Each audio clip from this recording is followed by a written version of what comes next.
Hello everyone, welcome to the सरकारी job channel. So NABARD की तरफ से आपकी ग्रेड ए यानी आपकी असिस्टेंट ऑफिसर की जो नोटिफिकेशन है उसकी पोस्ट के लिए रिलीज़ कर दिया गया है। और अभी जितना नोटिफिकेशन रिलीज़ कर दिया गया है मैं आपको डिटेल में बता देती हूँ क्या क्या चीज़ें हैं सारी। और जिन्होंने भी चैनल को सब्सक्राइब नहीं किया, चैनल को सब्सक्राइब ज़रूर कर दीजिए। वीडियो अच्छी लगी तो लाइक एंड शेयर ज़रूर कीजिए। तो जैसा मैं आपको बताने वाली हूँ, ग्रेड ए का एग्ज़ाम है जो आपका हर साल होता है असिस्टेंट मैनेजर की पोस्ट पे। ठीक है, वेरियस लेवल पे किया जाता है। आपके 3 तरीके के एग्जाम्स होते हैं। प्री होता है आपका, प्रीलिम्स, मेंस और इंटरव्यू। उसके बेसिस पे क्या होता है, आपको सिलेक्शन दिया जाता है। अब यहाँ पे साइट बता देती हूँ, आपको कोई भी डाउट है, नोटिफिकेशन चेक करना है तो आप www.nabard.org पे जाकर आप कुछ भी चेक कर सकते हैं। ये इसकी साइट है, ऑफिशियल साइट है। ठीक है, अब यहाँ पे मैंने आपको बोला कि ग्रेड ए की है। ठीक है, तो ग्रेड ए यहाँ पे देखिए, आपके 27 जुलाई से आपके जो फॉर्म है वो शुरू हो जाएंगे फिलअप करना, और 15 अगस्त लास्ट डेट है। तो जल्दी जल्दी फिलअप कर लीजिएगा, टाइम इतना नहीं है। ये इसका प्रॉपर नोटिफिकेशन है, यहाँ देखिए नाबार्ड का। ठीक है, तो ऑनलाइन एप्लीकेशन बोला गया for the appointment of the post of assistant officer. और सारी डिटेल्स के लिए आप www.nabard.org पे जाके चेक कर सकते हैं। और ऑनलाइन एप्लीकेशन आपका 27 से शुरू है, 15 अगस्त आपकी लास्ट डेट है। अब आते हैं, आपको सारी चीज़ें बता देते हैं। तो 44,500 इसका बेसिक पे है।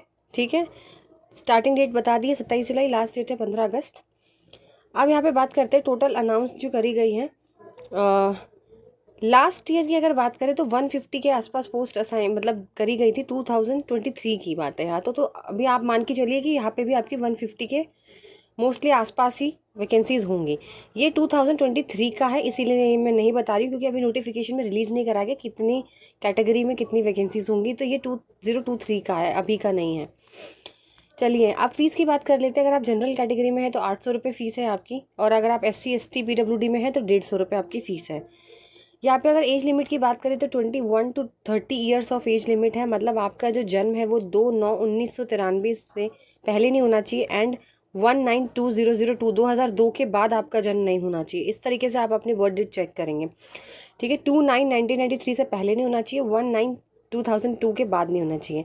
एज रिलैक्सेशन मिलेगा। SC ST 5 years, OBC 3, personal with disability general 10 साल का, personal with disability SC ST 15 साल का, एंड OBC 13 साल का विद डिसेबिलिटी वालों के लिए। अब आते हैं क्वालिफिकेशन। अगर इसमें बहुत सारी पोस्टें हैं, जैसे जनरल में अगर आप अप्लाई करते हो तो उसमें आपके पास बैचलर डिग्री होनी चाहिए, कोई भी स्ट्रीम से होनी चाहिए, विद 60% मार्क्स होने चाहिए। और अगर आप SC ST PWD में हो तो 55% मार्क्स टोटल होने चाहिए। या फिर पोस्ट ग्रेजुएशन डिग्री होगी अगर आपके पास तो भी आप भर सकते हो, कोई भी पोस्ट ग्रेजुएशन डिग्री। ठीक है, विद 55% ऑफ मार्क्स। MBA हो या PGDM हो वो भी भर सकते हैं, MBA भी भर सकते हैं, और PGDM जो डिप्लोमा होता है पोस्ट ग्रेजुएट वो भी। ठीक है, SC ST के लिए 50% हो गया। या फिर CA है, CS है, ICWA है, या फिर PhD कर रखी हो आपने कहीं से, UGC से रिकॉग्नाइज्ड बाई। PhD कैंडिडेट्स भी अप्लाई कर सकते हैं जनरल में। अब आता है आपका कंप्यूटर इंफॉर्मेशन टेक्नोलॉजी में, कंप्यूटर IT में।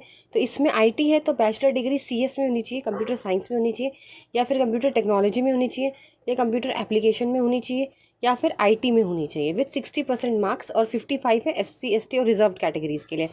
या फिर आपकी पोस्ट ग्रेजुएशन डिग्री होनी चाहिए कंप्यूटर साइंस में, कंप्यूटर टेक्नोलॉजी में, कंप्यूटर एप्लीकेशन में, IT में, विथ 55% मार्क्स, और रिजर्व के लिए 50%।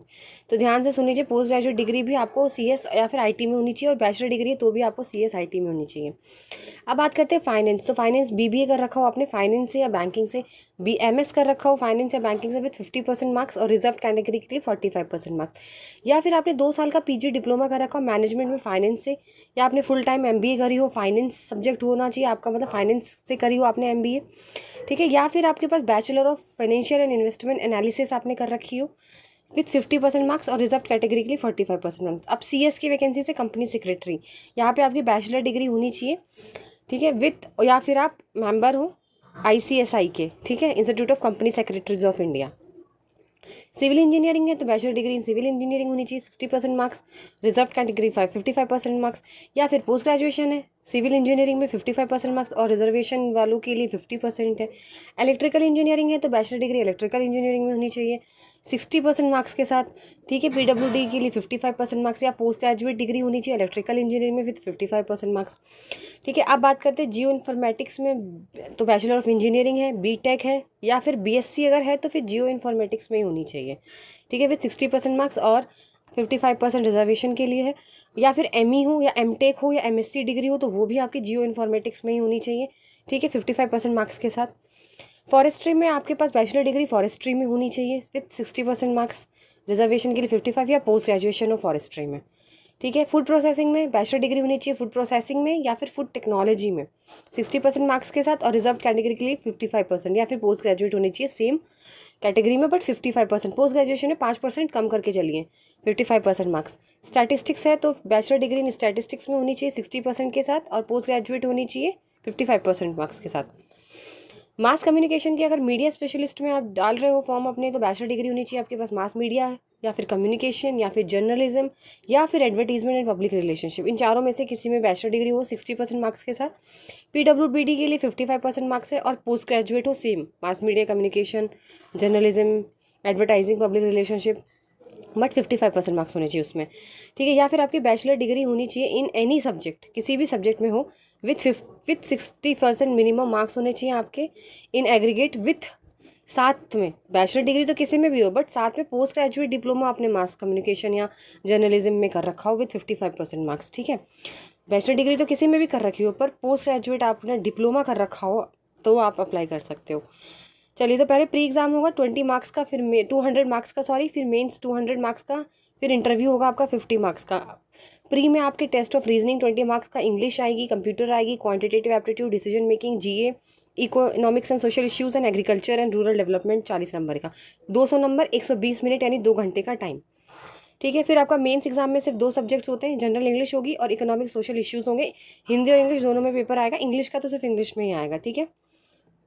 ये थोड़ा डिस्क्रिप्टिव टाइप में आपका होगा, 3 क्वेश्चन पूछे जाएंगे, टोटल मार्क 10 होंगे, ड्यूरेशन 90 मिनट का होगा, आपको डिस्क्रिप्टिव आंसर देना है, लिख के देना है, MCQs नहीं होगा दोनों में, ठीक है। ये भी 50 मार्क्स का होगा, 90 मिनट्स दिए जाएंगे आपका सोशल इकोनॉमिक वाले में भी। तो ये तो जब आप आगे क्लियर करोगे फिर है, फिर इंटरव्यू होगा आपका, इस बेसिस पे आप सेलेक्ट किए जाएंगे। आपका पे स्केल 44,500 रुपीज़ है। तो ये कुछ डिटेल्स थी जो मैंने आपके साथ शेयर करी है, और बाकी अगर आपको कुछ भी पूछना है तो आप मुझसे पूछ सकते हैं। वीडियो लगी तो लाइक एंड शेयर जरूर कीजिए और चैनल को सब्सक्राइब करें।